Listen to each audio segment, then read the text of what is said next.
Assalamualaikum warahmatullahi wabarakatuh. Alhamdulillahirabbil alamin. Asyhadu alla ilaha illallah wahdahu la syarikalah wa asyhadu anna Muhammadan abduhu wa rasuluh la nabiyya ba'da. Allahumma sholli ala Muhammad wa ala alihi wa sahbihi ajma'in, amma ba'd. Puji syukur alhamdulillah serta sholawat dan salam semoga tercurahkan kepada junjungan Nabi besar Muhammad Sallallahu Alaihi Wasallam, sahabat Umar, Mu'ad, dan sekelompok orang Ansor mendatangi Nabi untuk menanyakan fatwa tentang khamr dan judi.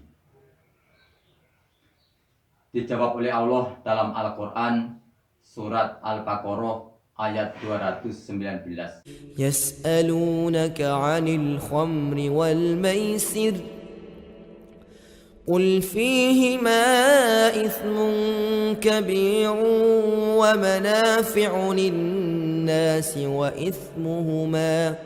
وإثمهما أكبر من نفعهما ويسألونك ماذا ينفقون قل العفو كذلك يبين الله لكم الآيات لعلكم تتفكرون.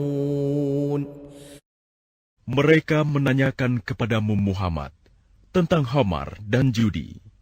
Katakanlah, pada keduanya terdapat dosa besar dan beberapa manfaat bagi manusia, tetapi dosanya lebih besar daripada manfaatnya. Dan mereka menanyakan kepadamu tentang apa yang harus mereka infakkan. Katakanlah, kelebihan dari apa yang diperlukan. Demikianlah Allah menerangkan ayat-ayatnya kepadamu, agar kamu memikirkan. Khamr adalah minuman atau segala sesuatu yang bisa memabukkan. Pada saat ini bisa digolongkan narkoba. Memang narkoba itu bisa berguna dalam dunia medis dengan dosis-dosis tertentu, dipakai untuk terapi dan anestesi. Pada saat pandemi COVID-19, kita dipaksa untuk tinggal di rumah. Pembatasan sosial, PSBB, menyebabkan banyak orang terkena penyakit cabin fever, yaitu emosi atau perasaan sedih yang terjadi terlalu lama diisolasi di tempat tertentu atau di rumah yang tidak berhubungan kepada orang lain, menyebabkan rasa bosan, mudah tersinggung, lemah, lesu, sulit bangun tidur, tidak berkonsentrasi, tidak percaya kepada orang lain, dan depresi yang cukup lama. Hal ini bisa menyebabkan orang terjerumus dalam pemakaian penyalahgunaan narkoba. Seperti yang terjadi di Iran. Dia minum alkohol yang berkeinginan supaya bisa membunuh virus COVID-19. Alhasil dia tewas sebanyak 728 orang. Itu namanya sudah kebacut, ora kena ditutut. Sudah terlanjur meninggal, tidak bisa hidup lagi.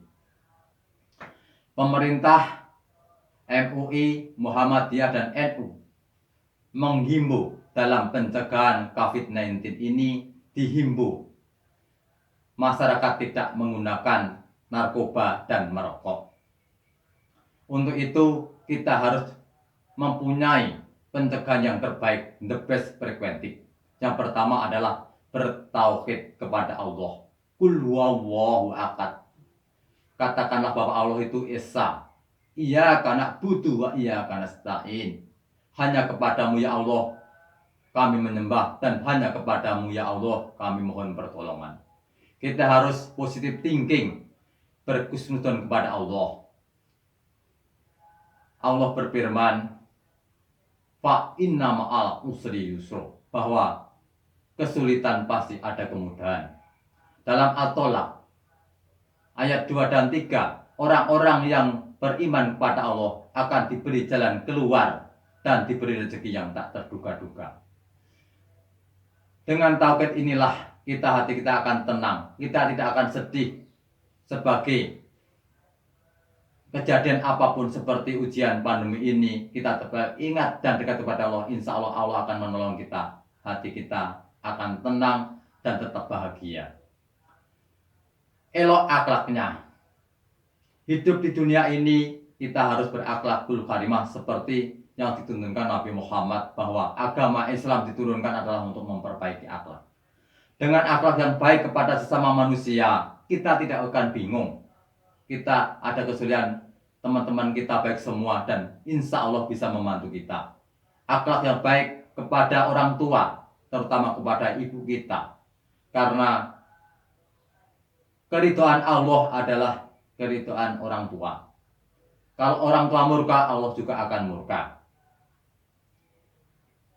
Insya Allah, kalau kita berakhlakul karimah, kita mengingat dosa-dosa kita terhadap orang lain, kepada ibu bapak kita cepat minta maaf, dan insya Allah hati kita akan tambah tenang. Yang ketiga adalah sukses. Sukses, indikasi sukses di dunia adalah diberi rezeki Allah, kita bisa menikmati, bisa tercukup, dan bisa bersyukur.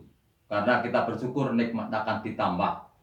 Apalagi kita harus bisa membawa rezeki ini ke akhirat, yaitu dengan sedekah, infak, sedekah, dan membayar zakat. Kita bisa salurkan ke lumbung pangan melalui MCC.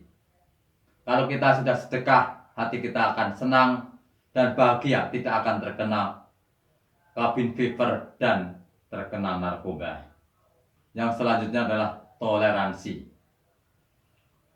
Toleransi pada umumnya kita harus bisa menghargai ketidaksamaan, perbedaan yang terjadi. Terutama di Indonesia ini banyak berbagai suku, agama, adat istiadat, dan pendapat.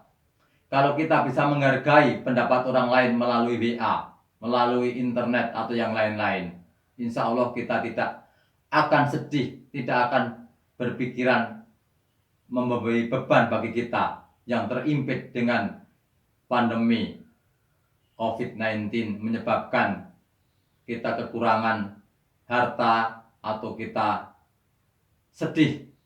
Dengan sedih yang berlarut-larut, kita bisa kena penyakit cabin fever dan menggunakan narkoba. Maka dengan bisa toleransi menghargai orang lain, kita akan dihargai oleh orang lain juga. Kalau kita membuat susah, kita membuat jengkel kepada orang lain, pada prinsipnya kita dibuat susah dan tidak dihargai oleh orang lain, dan dibuat jengkel oleh orang lain. Sebagai kesimpulannya, supaya kita tidak terjerumus dalam narkoba atau yang menyebabkan kita ketagihan, kita rusak akalnya, harta kita habis karena narkoba, dan juga meninggal karena narkoba, atau bisa disebut kebacut orang kena ditutut. Maka kita harus the best preventive, bertauhid kepada Allah, elok akhlaknya, sukses dunia akhirat, dan toleransi. Stop narkoba sekarang juga. Assalamualaikum warahmatullahi wabarakatuh.